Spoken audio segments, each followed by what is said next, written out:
nama mana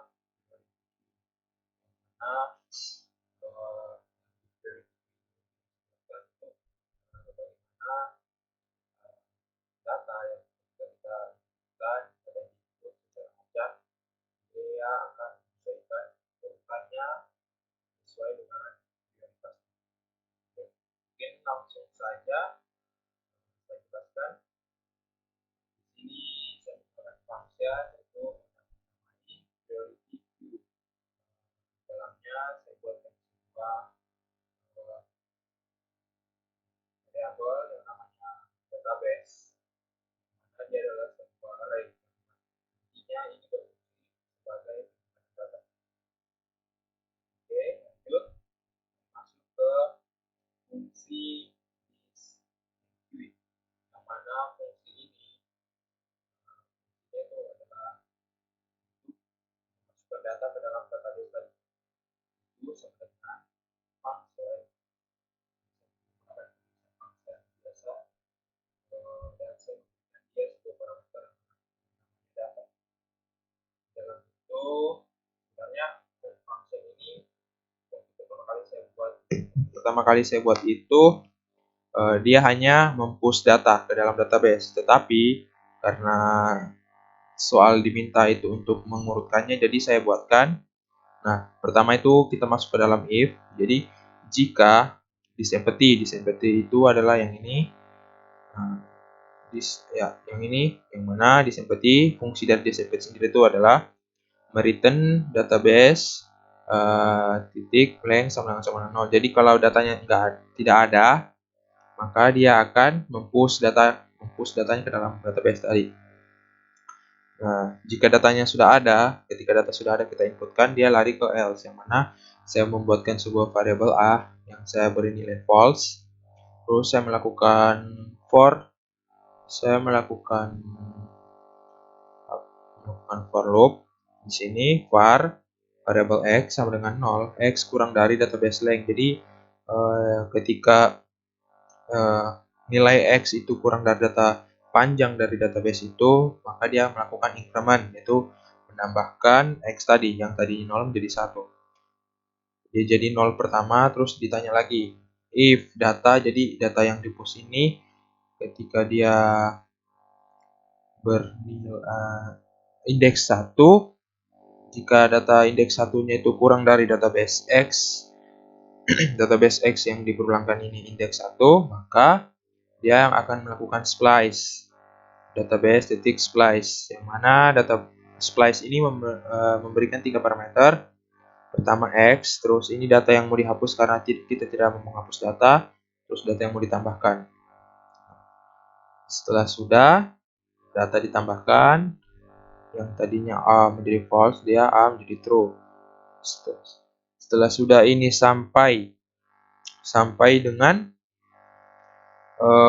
jumlah, di sini saya memiliki 3, dia mengulangkan sesuai ini, mengulangkan datanya sesuai panjang database tadi, dan di sini yang terjadi itu pengurutan.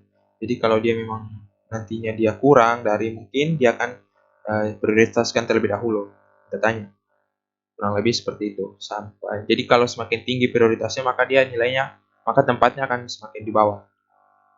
Lanjut. Nah, ketika break sudah, jika if tidak sama dengan A, jadi tidak sama dengan A yang tadi mungkin true, database titik push data, jadi kita mempush lagi data ke dalam database. Itu untuk fungsi enqueue. Lanjut ke fungsi dequeue,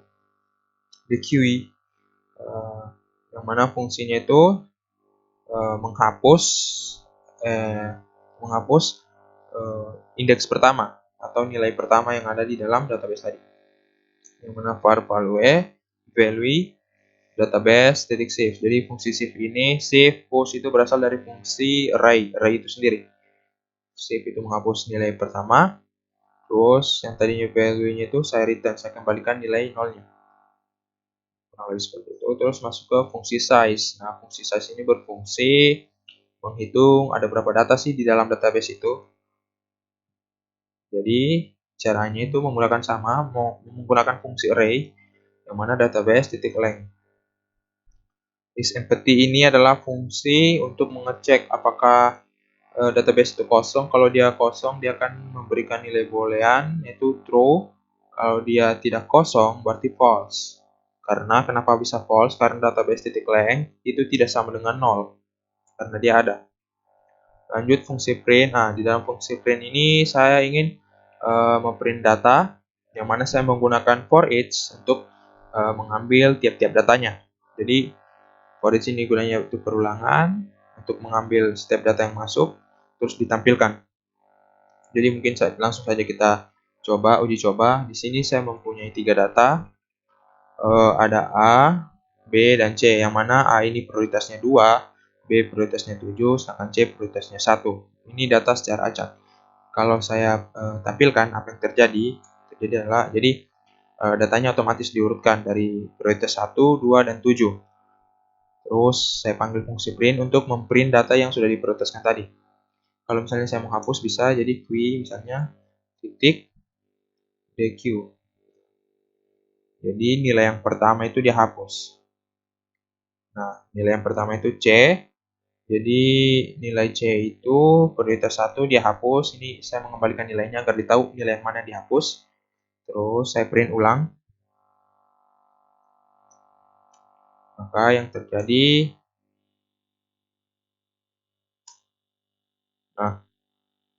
maka yang terjadi itu ini. Jadi 127 sisa 2 dan 7. Ini kalau di indeks dulu. Nah, jadi karena kurang lebih seperti ini. Jadi 2 dan 7. Nilai yang dihapus itu prioritas 1 di sini 1. Yang mana NQ ini ketika kita inputkan dia akan langsung hitung, dia akan langsung mengurutkan nilai-nilai yang ada di dalamnya. Kurang lebih seperti itu. Terus mungkin fungsi isEmpty kita coba. So, kalau Q isEmpty, apa yang terjadi? Jadi dia memberikan nilai false karena nilai yang di dalam database itu sudah ada. Kurang lebih seperti itu. Sama dengan fungsi size mungkin. Q.size. Nah, dia mengembalikan 3. 3 maksudnya adalah data yang ada di dalam database itu ada berjumlah 3. Ya, kurang lebih seperti itu untuk penjelasan priority queue. Kita masuk yang kedua itu priority class. Nah, kurang lebih fungsinya sama, itu ada input, hapus, input hapus, tampilkan semua data, terus mengambil data elemen pertama, sama, nah, cuman yang membedakan yang di sini itu kita disuruh membuat jika NQ-nya, jadi NQ input data, jadi kita batasi, kita bisa mempunyai batas. Misalnya data yang mau masuk itu harus hanya 3. Jadi hanya 3 ketika lebih dari 3 di sini dijelaskan di NQ-nya, ketika lebih dari 3 maka yang ditempelkan adalah queue full. Jadi queue telah terisi full. Sama ini database titik length kurang dari max. Max ini adalah batasan untuk inputan dari priority class-nya. Yang mana ini ada max ini adalah sebuah parameter. Nanti di bawah saya perlihatkan. Lanjut dulu ke codingannya di skew juga untuk DQ, fungsi DQ. Kalau DQ sendiri yang dimintai di soal itu mengenai ketika database itu sama dengan 0, jadi database tidak ada, maka Q empty data nothing can be read. Jadi data tidak bisa dihapus karena dalam database data tidak ada. Ketika data ada, maka dia akan melakukan hapusan. Menghapus terus saya kembalikan data yang dihapus agar bisa dilihat. Lanjut di empty, jadi empty ini berfungsi sebagai untuk mengosongkan data. Kalau tadi ini untuk menghapus, ini untuk mengkosongkan. Jadi kalau datanya banyak itu langsung kosong. Kurang lebih seperti itu. Terus untuk ALQ ini untuk menampilkan semua data, mulai dari data sama indeksnya. Terus get from untuk mengambil data paling awal. Ya, data paling awal kita lihat dari array saja. Array itu data paling awal dimulai dari indeks 0. Jadi kenapa di sini 0? Karena array dimulai dari indeks 0. Nah, di sini saya sudah berikan sebuah contoh, sebuah implementasi, di mana saya punya var q new priority class. Di sini 3, maksudnya 3 ketika 3 ini adalah max dari inputan. Oke, mari kita coba. Oke, ini mungkin bisa saya ini dulu. Bentar. Oke.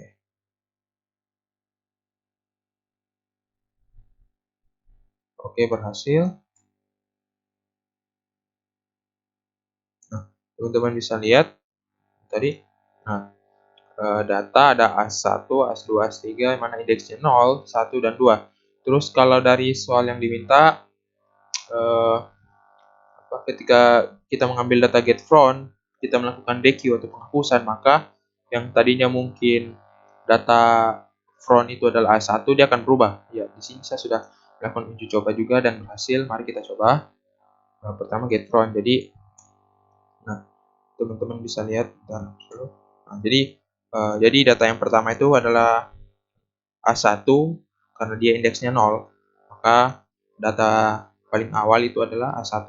Ketika saya hapus, ketika saya hapus, nah, jadi saya memberikan nilai kembali bahwasanya saya menghapus delete data A1. Jadi A1 itu, karena kita menggunakan fungsi shift, jadi dia menghapus nilai yang pertama.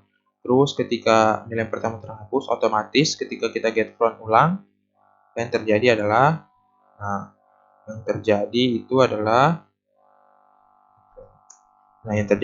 from data AS2. Kenapa AS2? Karena yang sebenarnya terjadi ketika kita menghapus data 1, otomatis AS2 ini akan terisi di indeks 0 dan AS3 terisi di indeks 1. Ya, kurang lebih seperti itu penjelasan mengenai priority class sama priority queue. Kurang dan lebihnya saya mohon maaf. Wabillahi taufiq wal hidayah. Assalamualaikum warahmatullahi wabarakatuh.